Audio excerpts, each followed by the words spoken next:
Hejsan! Nu ska du följa med på en lite spännande resa med oss här på Västra Sjögatan 33. Vi har varit där rätt så många år nu och företaget växer ju hela tiden.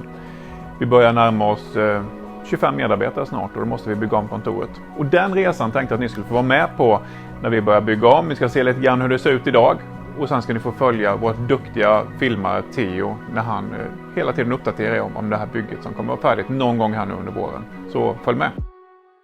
Vi kommer ner över de här kundutrymmena så har vi entrén här idag.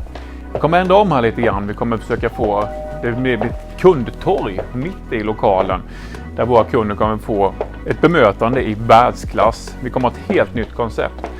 Här inne idag sitter ju våra villamäklare. Vi kommer ändra entrén, vilket gör att här idag där Henke sitter, här blir entrén. Vi flyttar den 15 meter för att bygga upp ett kundtorg när man kommer in. Det kommer bli en helt ny mottagning. Men vi ska fortsätta lite grann så ska vi se på de andra delarna. Här har vi då bostadsrättsgruppen, mittrum och ett antal konferensytor. Vi kommer riva ner alltihop. Sätta en stor arbetsdel här inne. Vi kommer ändra i de här delarna så att det här blir ett mäklarutrymme alltihop. Och vi kommer bygga om alla våra mötesrum. Vi har 4 mötesrum idag. Men de kommer vi lägga ner i den här delen. Den nuvarande entrén är. Det kommer bli 4 nya mötesrum. Ytterligare något rum lite längre bak i kulisserna. Det finns en hel del delar som vi inte kommer att ändra på kontoret. Och bland annat är det här, vårt gym. Det är ett bankvalv som vi gjorde om till gym här för många år sedan. Och som ni många vet så är vi lite nördiga med Ironman och allt vad det kan vara för någonting. Jätteanvändbart, det låter vi vara. Det rör vi inte. När vi kommer till de delarna som mest syns för vår personal så kommer vi ändra lite grann i den här delen. Här sitter vi då 15-16 man. Vi måste förbereda för att kunna sitta 25 man här. Vilket innebär att Mirres rum kommer brytas ner.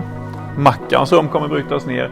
Så här kommer vi bygga en stor matplats med något snyggt som väller fram in mot köket här.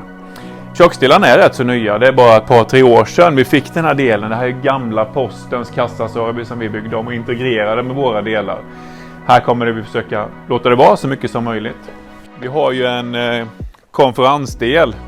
Och här kommer vi inte heller göra speciellt mycket. Vi kommer stänga dörren ner mot kundytorna. Men själva konferensdelen kommer vara kvar. Här har vi otroligt bra möten med våra kunder, föreläsningar, styrelsemöten och så vidare. Men vi går ner och tittar på de andra delarna ska ni få se. I den här delen sitter våra fotografer idag, Louisa och Theo. Och hela den här delen kommer byggas om till ett stort fotorum. Bildgruppen kommer ha sitt med stylister, fotografer och så vidare. Ja hörni, nu ska ni få följa med på en riktigt häftig resa. In i detalj kommer ni få med vad vi gör, hur vi renoverar, hur vi skapar fram det nya moderna mäklarkontoret i Kalmar. Hoppas du vill följa med oss. Välkommen!